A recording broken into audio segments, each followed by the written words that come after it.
Welcome in, everyone. RFK Refugees Podcast. Ted here, John here to break down a bye week for DC United, not for the Washington Spirit. We'll get into all that great action that we had from the Spirit game and take a look ahead. We got some of your questions. You guys were great as always, providing us content. So we're ready to jump right into it. But before we do that, John, my friend, how was your weekend? It's good. I just want to say, first and foremost, we are now broadcasting live on every platform known to man. And I know that because my phone just gave me 6 different notifications of all the platforms in which we are.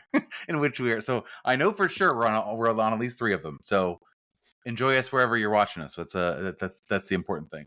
How was my weekend? My weekend was pretty good. We played our last baseball game of the season. Now we're going to the playoffs. So that was fun. Got to see a nice Spirit game, and I was around and awake enough to be able to do the post game and ask some questions to Adrian Gonzalez. So I was doing my job. I was back on my job. It's been a little while, I feel like. So I mean, that's good. Ted, how was your weekend? Yeah, I feel like this was, I did watch the Spirit game. I think I tweeted Tell them how out you watched it too, Ted. I did. Second half. We've been trying to. We have a. If you don't, no one knows where I live. Thankfully, I don't think I want everyone. Yeah, lucky you, man. That's not the case for all of us. I think I don't want people knowing exactly where I live in Lynchburg. But my apartment has a downstairs area and facing sort of an ugly concrete that people are dumping plants, and I think there's like a grill cover or something that's fallen down there as well. A little bit of a pit. We're not going to touch it, but anyway, there's empty space and then a massive wall. So I hung a projector screen, which I bought, I think, off Amazon for like Nice. 20 some bucks, and put some rope, tied it up, and then got a projector screen. And it wasn't. I tried it like in the first half. I was like, well, let's see if maybe my projector is pretty good. Couldn't see anything, so I was like, all right, I'm gonna just take a break. I'll come back and try it again in the second half. Tried again in the second half, and it worked. And so I got to watch a little bit of the game outside. It was kind of fun to do that in the summer. It's getting nice out there. I believe producer Brian called it projector season. So I think that's right. I think that's a good name for it. It is a good name for it. So it was fun. Nice Spirit victory, comfortable one. So, and then the rest of the weekend was kind of chill, which I think I'm kind of excited about. I think I needed sort of a nice, relaxing, chill weekend. I will be in Charlotte this upcoming weekend. Not going to the DC game, totally unrelated reasons. Definitely not. Just love Charlotte. Yeah, just love Charlotte, North Carolina. No, I'll be at the DC game. If you're going down there, if you're traveling down and you're a friend of the show, please say hi. I will be accompanied. My dad will be joining us, and also my uncle, who I haven't seen in a long time. You know what, Ted? We got a Remind newbie me after the show. I'll send you some stickers so you actually have some to hand out there, since you probably don't. I'll make sure to do that. Yeah, you gotta get him there quickly, man. You gotta get him there. I'll put 2 stamps on it. There you go. There you go. All right, let's jump into it. We had one game to talk about this week, which is this Washington Spirit getting a comfortable. Comfortable. I'll call it comfortable, and I'll get into a minute. I'll get into that into a minute. 1-0 victory over Utah Royals. Hapless Utah Royals. Yeah, hapless Utah Royals. John, we'll start with you, man. You're some thoughts from the game, some thoughts of the lineup. We'll let you go. The lineup was, I think, obviously the lineup was something that people noticed because Ashley Hatch was playing, I guess, as the 10. New position for her. Really very square peg, round hole situation for Ashley Hatch. We all know where she should be playing. Unfortunately for her, the person who was playing in her position was MLS or NWSL best 11 for last month and has 6 goals already. So tough cookies for her. They had Coach Adrian Gonzalez even made mention of the fact that they wanted to make sure she's in the game since she was back in her home state, which I thought was like, all right.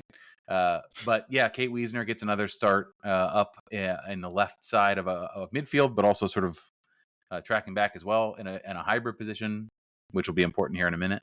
But the lineup was, other than that, no real surprises. There was everyone. It seems like everyone's healthy pretty much, so that's good for the Spirit. No real surprises there. But the Utah Royals, man, it's not great there. They cannot score goals. They don't give up too many. Mm-hmm. You got to give them that. I think I said in my wrap up that give Amy Rodriguez some offensive weapons because it's not fair. She has drilled this team into being pretty challenging to play against, pretty awful to play against.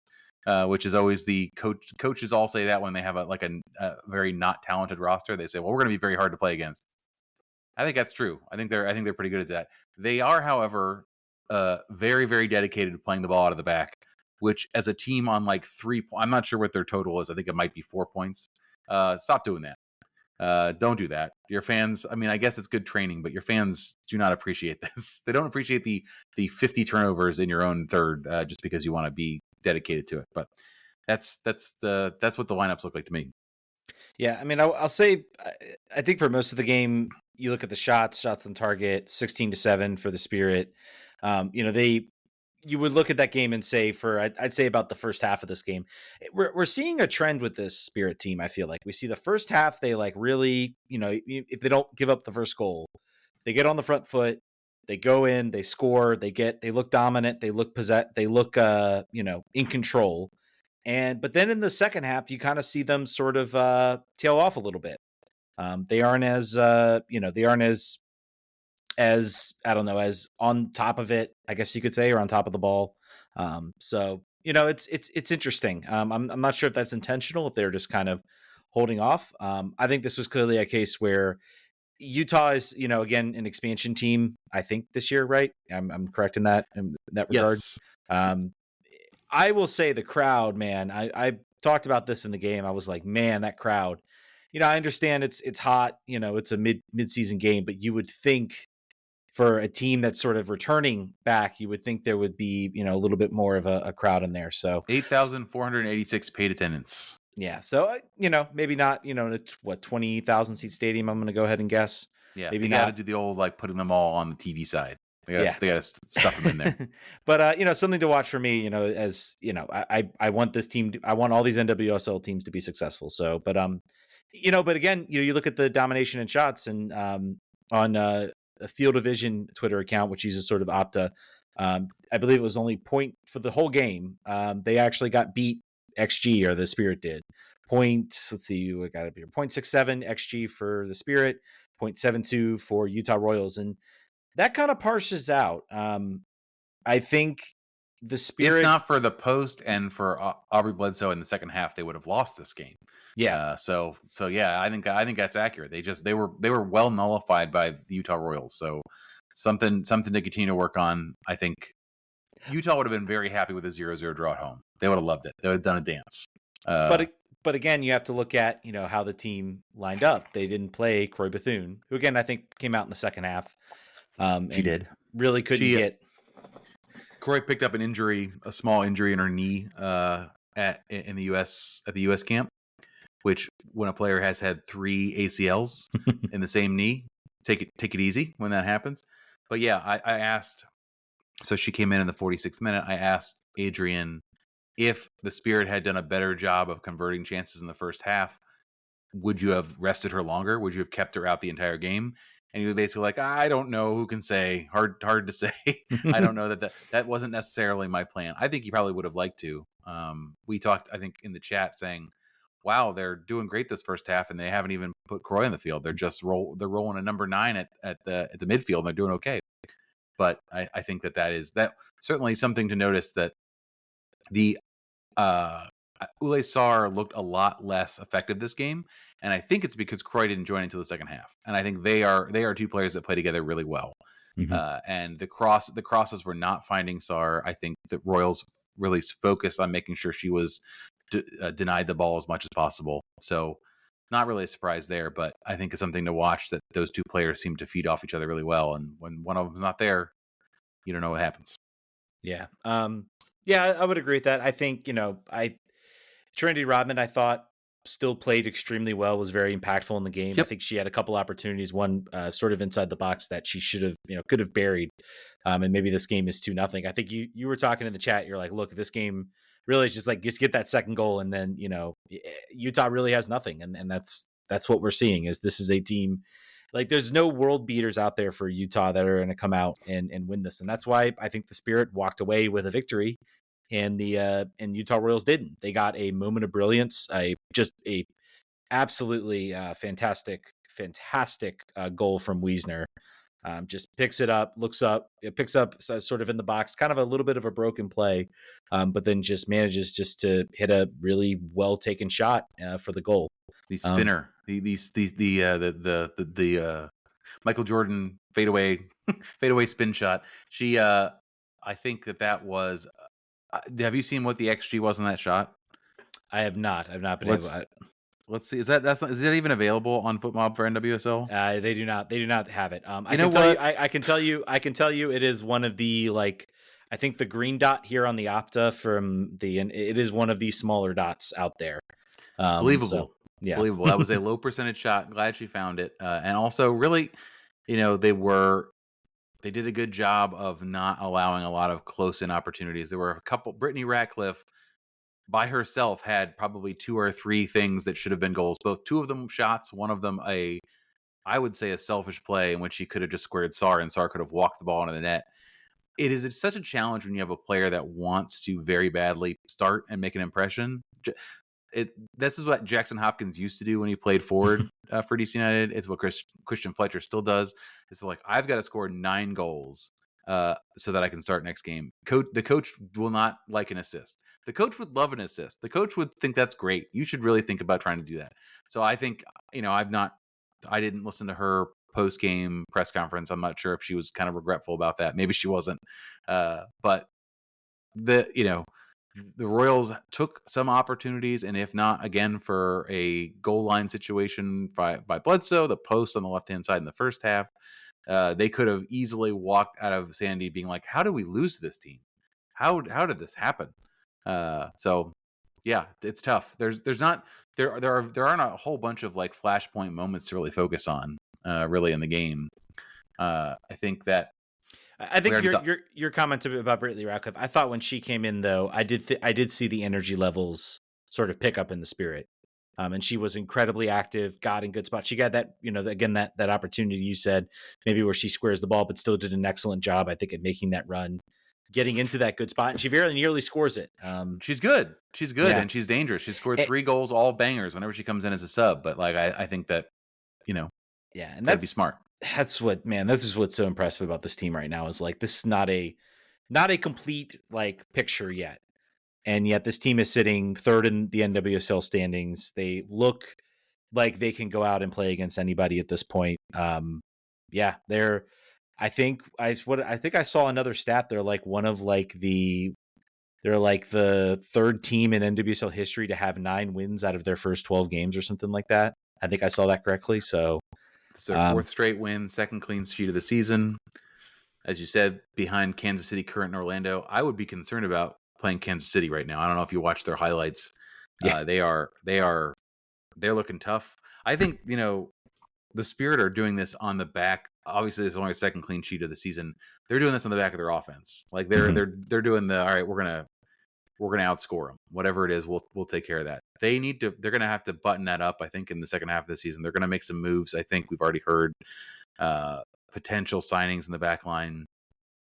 This team will need to figure out ways to tighten up the back a little bit, take a road draw occasionally when it gets tougher. They have no draws this season. That's a peculiar peculiar stat so far. But this is we've said it now a couple weeks in a row. This team is better than we thought they would be, earlier than we thought they'd be. All of the moves that they've made so far have panned out for the most part. This team is still a work in progress. They keep talking about all the players. Like, we know some that are coming. Our actual coach will actually come here. The one that they would have paid $3 million to release early from his contract, and a coach who just won the Champions League. So it's kind of wild that we're here right now. Adrian Gonzalez deserves a lot of credit for how far he's taken this team already on his own. And we're very excited to see where they go the rest of the way. Yeah. And it's like I said, I mean, and I was looking at the schedule. I was like, well, when do we play KC Current? We don't play them until August. So August 25th. Wonderful. So wonderful. Well, that would be after we play Arsenal, which we'll talk about in a second. Yeah. So I mean, good things going on for the Spirit. By the way, Trinity's post-game Instagram live. Yes. With Sarah and Boutel eating In-N-Out. I saw highlights of it, I guess. I did not. It was see a the very live short Instagram. one. It was a very short one, but they went to In-N-Out after the game. They're eating burgers and fries. Boutel eats the burger and she makes like a rapturous face, like she's like the best hamburger she's ever had. In-N-Out's good, but I think it's also these are soccer players that don't eat a lot of hamburgers too. I think that's not really like their typical after game meal. But her point, so she said, people are saying in the chat that the fries are trash, and they are trash. But if you eat them animal style, they're great. They're fine. But they're it's the weak point. It's the Achilles heel of the In-N-Out experience is the fries. It's just awful. Doesn't need to be.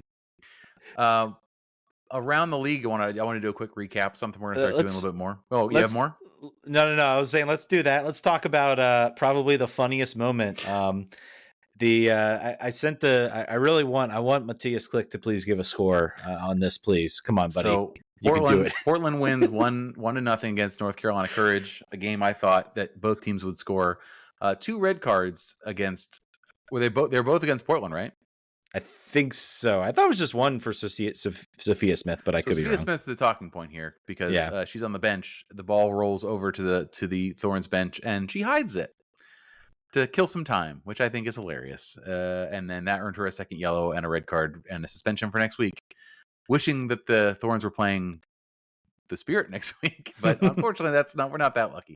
But that's a big. I think Portland. I think we talked about them at the beginning of the season. They were like second to last for longer than you'd think, but of course, they have turned the ship around. They always do. They are inevitable. They are in fourth right now. Inevitable. 5 points behind the Spirit at this point. Courage had the other red card, Ryan Williams, in the 78th minute. But yeah, just a hilarious moment where she tries to hide the ball and pretend, oh, I just found it, and she does it right in the line. She doesn't even do it very subtly or really can't really sell it. And I think literally there's a Courage player that literally points it out. I would also add there's a far side official, a fourth official who could see that probably. So silly yellow card to get. She kind of looks up, tries to argue it, it just went behind the bench, and she kind of knows that she can't get away with it. So the 5-2 win for Kansas City over Seattle. This game was on CBS. I think I said in the notes here that Kansas City scares me.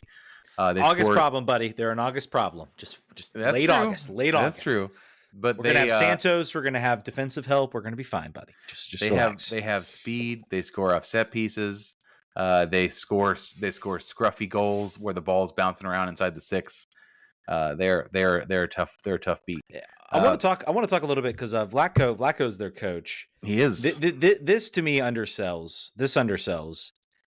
We always look at coaches, and I feel like we never talk about how coaching at an international level. And I know that the U.S. women's team's a little different, but I think it's shifted. I think it's shifted dramatically over the years when Vlatko was coach. Is that you really can't build much with a national team, and I think that's where Vlatko struggled. And also he had a team whose cycle was kind of ending, and he comes immediately to the club side. He gets week in, week out. He can work with players. You can build those relationships. You can build everything, and then suddenly he looks like the coach of the year, basically. One strike against him is he told Levanta not to celebrate too much when she scores goals. So it's a bit of if you're a Nationals fan, very Davey Martinez, just act like you've been there before, old man stuff. We don't like that. Other notes in this game: Jordan Heidema scored 2 great goals. That's a player who I think wishes she was not playing other than she's still dating Julio Rodriguez, but other than that, I think she probably, now that she's healthy, wishing she was playing somewhere else. That team is pretty dire. But yeah, they scored. Chawinga is a really tricky winger. She scored a great goal. To your point, it's an August problem, but it's a problem. Bay FC get the 2-1 win against the Red Stars at Wrigley, so that's cool. They set the regular season attendance record at 35,038, which is awesome. Good for them. They got a 90th minute goal, a consolation goal. But yeah, Bay FC does not have a lot of wins this season. I think that might be their 3rd win. Maybe not. Producer Brian will have to reference me in the chat, but I think that's right. Other 2 quick games this weekend. 2-1 Gotham over Angel City. That was a Friday night game. I didn't get to watch the highlights on that one. And then 2-0 Louisville over Houston. Houston continues to struggle. They trade away what would be basically their designated player because she wanted out 2 months after signing a new contract. But things go from bad to worse in Houston. Poor Paige Nielsen gets pushed out of Angel City and falls into that mess with the dash. But that's what it is. Yeah, San Diego Waiver did not play last week, and they are now our upcoming opponent. They're currently sitting ninth in the league. They lost to Bay FC. They actually struggling as Bay FC. Their last game was a 2-1 loss to Bay FC. So I think they're a team that is playing well, and despite getting Maria Sanchez all the way from the Houston Dynamo, maybe it's been a little bit slow going getting her going. But she's a very, very, very dangerous player for anyone who has her on her side. So we'll do a bit more of a preview later on in the week with the San Diego game, but that's the other thing that's happening. So other big news that dropped today: the Spirit are hosting a bunch of a bunch of English teams coming this weekend, or coming in August. The Spirit will play Arsenal. That'll be an interesting game. And then the following week there will be the part of a doubleheader, which I think will be after that KC game. Chelsea will play Arsenal at Audi. So that's going to be a 2:00 start, and then I think a 1:00 start and a 4:00 start on that doubleheader day. So I'm going to be living in the press box for 8 hours on August 18th, I think it is. But very exciting. I know that there's a lot of women's fans of the women's game. I think Chelsea's a pretty big club internationally. I know that Andre from Hey Spirits is going to be very excited. I think it's great. Hopefully this is. I didn't look at the rest of their schedule. Hopefully they're off that week. They better be. And this is it's part of a. I think the Arsenal Chelsea game is part of a Spirit doubleheader where they're going to play a league match. No, I'm talking about the Arsenal Spirit game. The previous. Yeah. I'm August sure 18th is when they play Arsenal, and I'm hoping that they don't have any games very close to it on either sides. Yeah, I'm sure. I'm sure they don't. Yeah, I'm sure they don't. So it would be silly if they did, and hopefully no one catches us and says, "Nope, you're wrong. They do have a game on Wednesday." It's a chance to get the young players in. Yeah. Yep. So that's exciting news for folks. And then the other thing I wanted to highlight is there was a cool article in Forbes from a couple days ago about the Spirit working with players to get their business acumen honed up, so they have jobs when they get out of soccer. I'll put the chat in I'll put the link in the show notes, but basically I talked about Aubrey Kingsbury getting to, she got an MBA last year and also wanted to become a baker and did that. And she got to fans got to come and go see what she was making at a bakery. And then Gabby Vincent talked about her move from being a player to being on the broadcast team for ESPN for the Spirit. So pretty cool article. That's that. Cool. We've got some Spirit questions. Spirit questions. I'll read the first one. You can get the second one. This is from Lotus on our Discord. To me, it seemed like Hatch played as the 10 against Utah for the first half. Do you agree? If so, do you think? What do you think of the experiment? Is Hatch the best alternative to Bethune until Santos arrives? Might central midfield suit Hatch more than left midfield winger or no? I think she seemed. I will say in this game, playing as the 10. She seemed more involved. The team was still able to generate chances. I can't recall anything directly she did to create a chance the way Bethune does. I think it was just, short numbers, trying to, get some attacking talent out there. I'm not sure it's something you'll see permanently. So you will not. You will not see that permanently. I feel comfortable saying that. Yeah, I think it. To your point, she seems like a fish out of water on the left wing, and it could be worse, right? So I think her stats don't look very good. She was 50% on passing, 1 touch in the opposition's box, no accurate crosses, 1 out of 3 on ground duels. Yeah, statistically pretty inert. Not a position you're going to likely see her more often. And who else would be a better option in that position? I think that's a good question. I think I could actually see Trinity in the 10 and Ratcliffe playing in Robin's position on the right side. I think that would be fine. Obviously, we've gotten used to seeing Robin in the wing, but that does not necessarily say that she can't play centrally if the need arises. Yeah, so that's a good call out. I I wouldn't be mind maybe Brittany Radcliffe. I feel like she can be a little bit more of a passer, a little bit more of a creator, and also maybe be more of a certainly has a goal scoring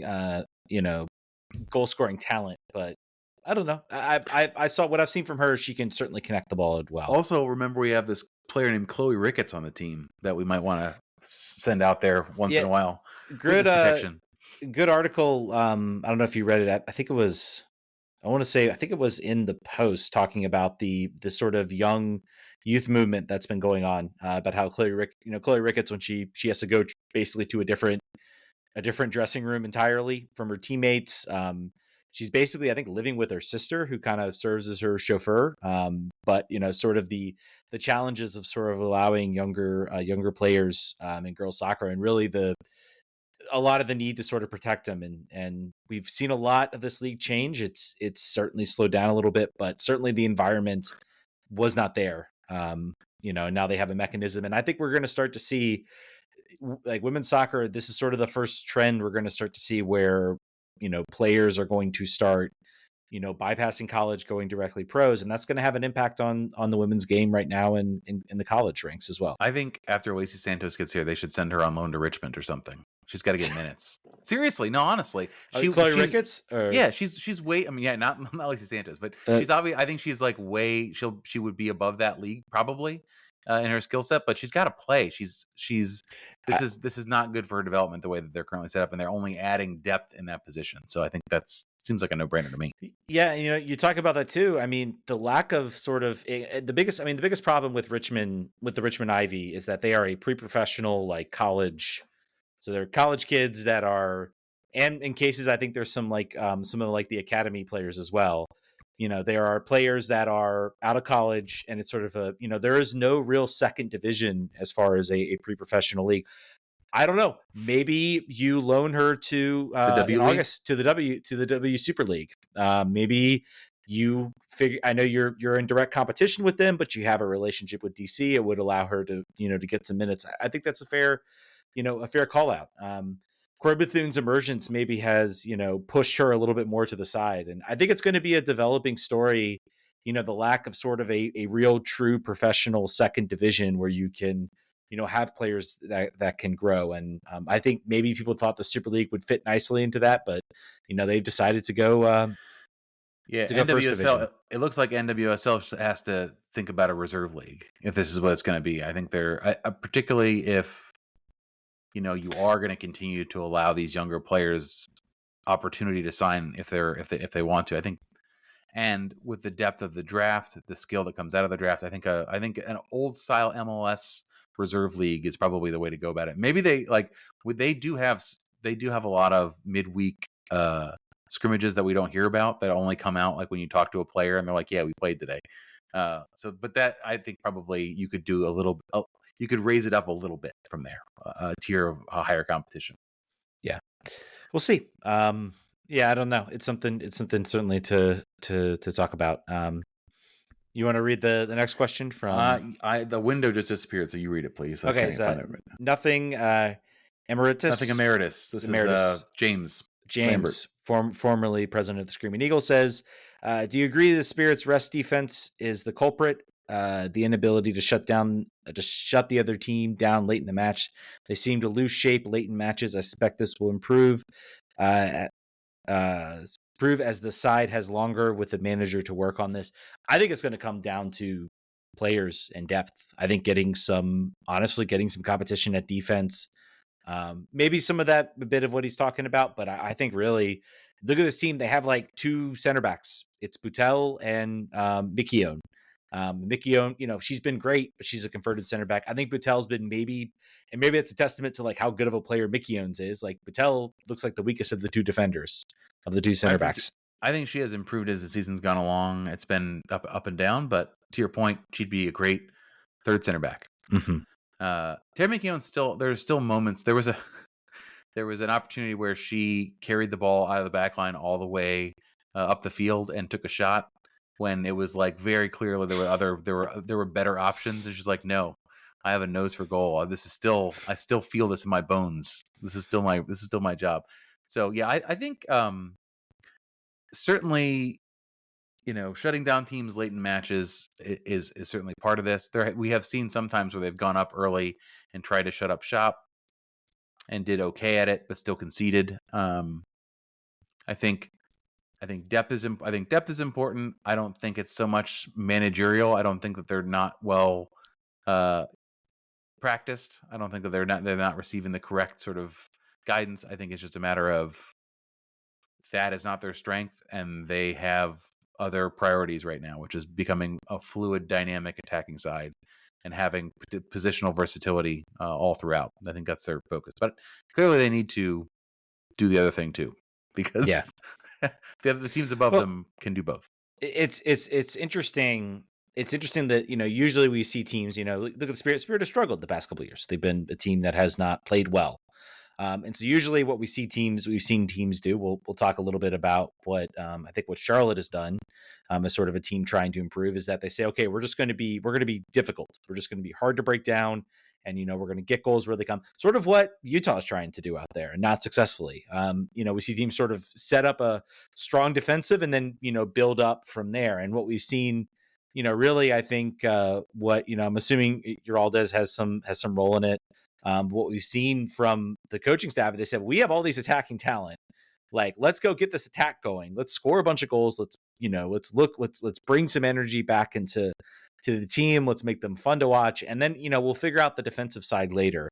And basically it's worked. So it's been interesting. I think it'll get better. Like, we have to take, I think if there was nobody in this, nobody in preseason had this team sitting where they're sitting right now. 9 wins, 3 losses. Yeah, they maybe could have, get a couple draws in there and you're sitting top of the table basically. But where this team is right now is far above where everybody else, I think had them. They, particularly when they traded away who they traded away, they've nailed the draft. I mean, there's no doubt about it with who they've gotten. They've gotten 2 basic locked in starters, one of which replaced one who left, and then another one who basically pushed out one who had a very good season. And now is basically on the full national team roster, and how. So I mean, you can't deny that this has been sort of ahead of schedule. And I'm excited for what the future holds. So agree. All right, shift gears a little bit. We do have a little bit of DC to talk about. We got some off the field news. We've got some different things to talk about. Bye week for DC players. Obviously, DC United had several players missing. John, you had the players spread out for vacation. You neglected to mention we did have some international call-ups for we had Matty Patola getting an assist in, I think, a game. I think he assisted Timo Pukki on a goal, if I recall correctly. I could be wrong about that, but had an assist. Aaron Herrera got called up for Guatemala, something to watch coming up next week. Has planters. Plantar fasciitis. That's horrible. I didn't know that was the diagnosis. Hate that. Yeah. So he apparently pulled out of the Guatemala game. Guatemala didn't really need it. I'm holding up hope that it was precautionary, because there are 2 matches they had in World Cup qualifying. By the way, just in case you're curious, 6-0 win against Dominica. I think that was the only match. And then, of course, a 3-0 win over the British Virgin Islands. So they didn't really need Aaron Herrera out there. Their opponents were not great. So I hope it was just the pain's too much. We don't want to harm your international career. We need you for, once we start getting further in this World Cup qualifying, we don't need you to we should be able to beat these 2 teams we got coming up. And they did. So I'm hopeful, maybe it was just, a week's rest. Hopefully he's back. But something to watch as this team. Definitely watch that injury report and see what it is. And with, the potential injury to Steve Birnbaum coming up, who knows what that's going to look like. So no news is good news, maybe. I don't think so. On Steve or on Herrera? That's true.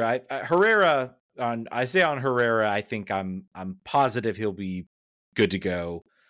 Maybe there's a chance he doesn't make it. Birnbaum, I would say, yeah, we haven't gotten the announcement yet, but I bet that's coming. I think in the next couple of weeks, we're going to get a out for I'm hopeful no more than a month, basically, but we'll see.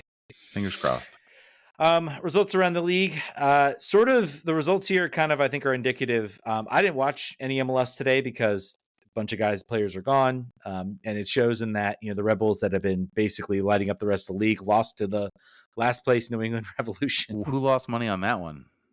This guy. You should have known, man. Come on, that the team was there internationally. They didn't have Emil Forsberg out there. Explains why the odds weren't that great. Flat Earther John Tolkien's out there with the Olympics, so SKC 2-1 couldn't win. SKC 2-1 over Seattle. Would not have picked that. Did not pick that one right either. Yeah, Dallas 1-1 over Minnesota United FC. They have now let go of their coach, and then St. Louis 0-0 with Portland. So, I don't know if there was too much. I really did not watch MLS this week. I maybe took a little bit of a self-induced break. New England, maybe is the one little bit of surprising result. New England are not a good team right now. They are circling the drain. I am actually surprised with some of the firings we've seen that Caleb Porter is not one of them. Like, he was brought in to sort of get this team back on the right path.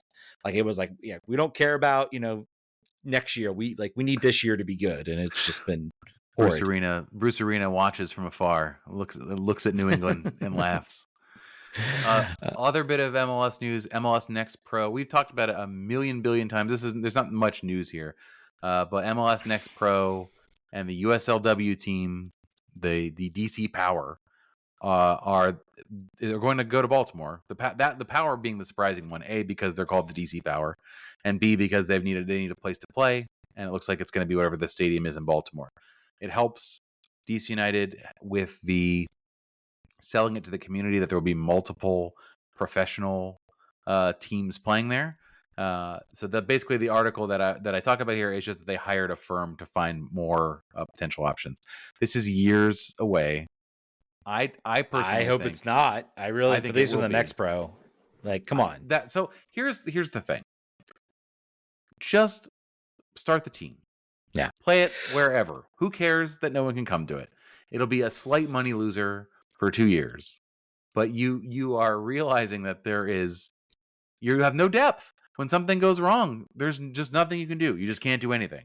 And that seems to be pretty ridiculous. We're the only team that has this situation. It's you got to figure something out in the near term. As long as it takes to build the stadium. DC's being fined for the lack of a Next Pro team, by the way. Good. I won't name the source. I haven't told him whether I could say this or not, but he was somebody who used to work in an MLS front office who basically told me straight up. He was like, "Yeah, they're being fined, for not having an MLS Next Pro team." Yeah, this needs to happen. Play them in Loudoun. I don't know. Play them at Audi Field. I don't know. Find some facility you can play them at. I am thinking that there has to be like some college stadium in Baltimore that could serve, some small college in Baltimore that could serve as a acceptable like MLS Next Pro field, that they could at least get this thing off the ground, get it moving. I know there's some, they are technically a D3 pro league, so they have certain, restrictions as far as the stadium is, but you're telling me there isn't like a, city stadium out there in Baltimore that could serve for this team. They can play in City Stadium. How about that? We'll just have them play down in Richmond. Who cares? Just play somewhere. No, don't do that, dude. No one would go to that. No, don't do that. They don't have to. I don't care. They could play in front of nobody. This just has to exist. Yeah. This has to be. Anyway. So look for that in 2029 or whatever it is where you get a stadium built. I think it's going to be. I think it's going to be soon. I think it will not be. So what's your prediction? I think 5 years until they have a stadium that they can play in Baltimore, if it's going to be in Baltimore. I'm going to say 2026, 2 years. All right. I think they're closer along. I think the cost to get this up off the ground is maybe not as much. I don't know. They keep talking like they're going to have something next year. I believe we've heard that they're hopeful they're going to have something next year. So I think they used up all their fairy dust on getting things built quickly on a few other things. So I'm not every article I've read talks about the community input. They're like, why would we want this? What would the benefit to this be? Like, I don't get it. I don't understand. No one's talked to us about this. So it's sort of the DC story again, where the ANCs were like, no, thank you. and they built it anyway. Except for in this case, I don't think that Baltimore is not seeing dollar signs in their eyes with this second division, third division situation that they've got going on. So well, I still say 5 years. We'll see. Mark this down in the RFK Refugees bet log for all of you. I'm sure Brendan Cartwright, you need to keep track of this. If anyone in the universe would keep track of a statistical thing, it's you. So put this in the bet tracker. Only other bit of news. We talked about the two players, or one player that played internationally and one that came home early. Mattia Cambone also got in a 70 minutes start for the U.S. under-19s and a 1-0 win over Argentina. So good for him. That's cool. Certainly think he's going to be back in D.C. here. I think he's with the Steve Birnbaum news. Or lack of news, potential Steve Birnbaum news. I think we're going to see Mattia here for at least another month or two. Yeah. Yep, and maybe for the rest of the year at that point. I don't know. I think it's hard for him to return. All right, let's get to some listener questions. Brendan Cartwright. I thought he was asking a question to give me your list of top 10 forwards. So I started this list, and then I realized he was without games looking, played. Can you name the top 10 forwards in games played DC history? I absolutely cannot. But you know what? I'm going to try. So here's my list. Jaime Moreno, number 1. I think that goes without saying. I'll be shocked if it's anybody else. Luciano Emilio. Roy Lassiter. I don't think he was here that long, or at least he was here for a couple years. So, but I think he still maybe gets it. Leonard Bahoy is my next one because I feel like he was just here for so long. Yeah, he was just here too long. Diaz Arce, next one. Aleko Eskandarian. Then I'm going. I don't know if Benteke and Rooney would be. I don't know if they would be flipped, but I think Benteke's been here. He's been here at least 2 years. I think he would be. Much he might more even available. be longer. He might even be longer than Eskandarian, if I'm being honest. And then I got Ola Kamara, and I just threw out Cudi Piedro because I have no idea on number 10. So, Brendan, I look forward to your response. Maybe we'll read it on the Friday show. So subscribe. Yeah. Would Quaranta be considered a midfielder or a forward? That's the thing. I was well, Di Rosario, is he a forward? Is he a midfielder? I don't know. So if Dayro's on there, if Dayro qualifies as a forward, he's probably above Benteke and below Eskandarian, probably in that 6-7 range. And if Quaranta counts, I think he's probably above Eski and around Diaz Arce and Pahoy. If you count the two stints. Yeah, and I'm just thinking too, where does I don't know, Histro Stoichkov, I didn't even put him on the list. He definitely would be a forward. And then I'm even thinking Abdul Thompson Conte. I feel like he was there for a long time in the Did he start though? Was he a normal starter? Maybe not. That was when I was 8 or 9 years old, so it's sometimes memories. You get a pass on that. All right, I just thought his name was cool. I liked his name. That's a cool name. I need 3 names. Bear Witness says, what's a successful season look like at this point? We've talked about this a couple times. Make the playoffs. Yeah. And develop and have young players seemingly that they're doing better than they were the year before.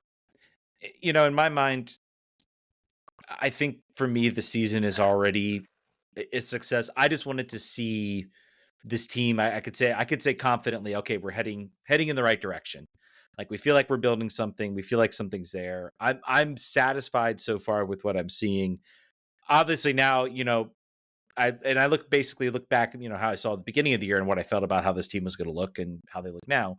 I went now you're okay, let's see some more. Let's we can make the playoffs. We're sitting right there in the mix of it, despite, this terrible run of form we had. And I'm really hopeful the 2 weeks off are going to see, the team we saw sort of closer to the beginning of the year come back. But I think playoffs is good. I think, maybe making it out of the group in the League's Cup, maybe winning a knockout game in the League's Cup would also be something to look at. So I'm smiling because I just checked into our Instagram feed, and any of you folks who happen to have watched that, we're going to figure out what the actual thing is. It's basically just a third of our faces side by side, and that's it. So you can listen to it. You can certainly listen. We'll figure something out. This is we got a new it's a new capability of the software we use that can stream everywhere. I'm curious about LinkedIn too. I got to check that out later. But that's so that the I think we kind of agree there on success. I think I talked to somebody else about this today who's not a DC United fan. It's a Liverpool fan. Was talking about I need to give MLS another chance. I'm like, you do. And then he was saying, well, what team should I see? Should I go see the Spirit or DC United? I was like, you should see the Spirit. Yeah. I think you should definitely see the Spirit. The thing I am concerned about judging this year as a success is, what if Christian Benteke decides he doesn't want to come back next year? Do you feel that this club is in a good spot going forward? Obviously, they would have to replace him, but do you feel like this team has diversified its tactics enough and developed enough sort of other things in this lineup where you feel okay? And it's going to be tough to say that that's true looking at the goal scoring distribution, but that's a thought I was thinking of, is like this team. It's tough to be so dependent on one player who's on the other side of 30, who is on an expiring contract. Obviously, the option can be picked up, but like for a team that's not really trying to win it all this year, throwing all your eggs in an expiring assets basket does not speak well for the future generally. That's a thought I was having. I'm not sure if it's true or not. It's a fair shout out. I mean, the only thing I will say is that how quickly, we've seen Troy been able to sort of get sort of everybody on board. Seems like a player's coach. He demands a lot with his style of play, but also does enough, I think, to keep people engaged and inspired to go out there and do that. So I think that of a whole keeps me positive that, if Benteke leaves, if Click leaves, it's 2 open DP slots. We've seen Ali Mackay come in and make, for the most part, some pretty good signings. We'll see his international realm is, Matty Patola. I'll give him a pass on Pirani right now because that guy was just kind of there, and it was just like, we don't have anyone else at this point, and we need bodies. Let's give it a flyer. Why not? And then we'll see what David Schnegg brings when he comes in. So that, I think, is going to be maybe the real test, is what does this window look like? I think this is going to be a crucial window. If he brings in the talent, if Matty Patola starts to turn it around, I will say I think I've seen more from Matty this year to think, there's a base to build on. It's been a little bit of a rough start. It's had some ups and downs, but I think there's still a good player in there. It just has to, find it, essentially. So tied into our next question by Purdy Fish, what young players for DC United do you think have the most potential? You probably say Matty Patola, yes? I would say that. I still think, I don't know if we call them. I mean, who are we calling young? Are we calling, 22? Still young. Yeah, with 22, I'm going to say, MLS does sort of under 22. I'm going to keep this under 22. So I think Matty Patola is in there. I think he certainly has a lot of potential. He was brought in here for a reason. I'm going to say, honestly, Matej Akabone, I think, has the most potential. And I think he has the most potential because I think he has the biggest opportunity to get looks and get minutes based on where he plays right now, because he plays in defense. You look at the attack, Christian Fletcher had a moment here where he really could have taken off, and he hasn't. And, Nope. He basically is, basically at the level he was, last season. Haven't seen much that says this guy should be starting. Certainly, give him minutes because you need him. You need to. But I look at this and, where he plays in his position, sort of that attacking winger. That's where you look for like a TAM player. That's where you look for like a designated player to come in and maybe make a difference. Defensively, MLS teams are still always looking for value in that defensive slot. So, that's Matej Akambone is my shout out. That is the answer. Good answer. I don't have a better one than that. Do we realistically think that Benteke would stay with the team if given the chance? Yep. I think he probably would. Mm-hmm. He's enjoying his soccer. He's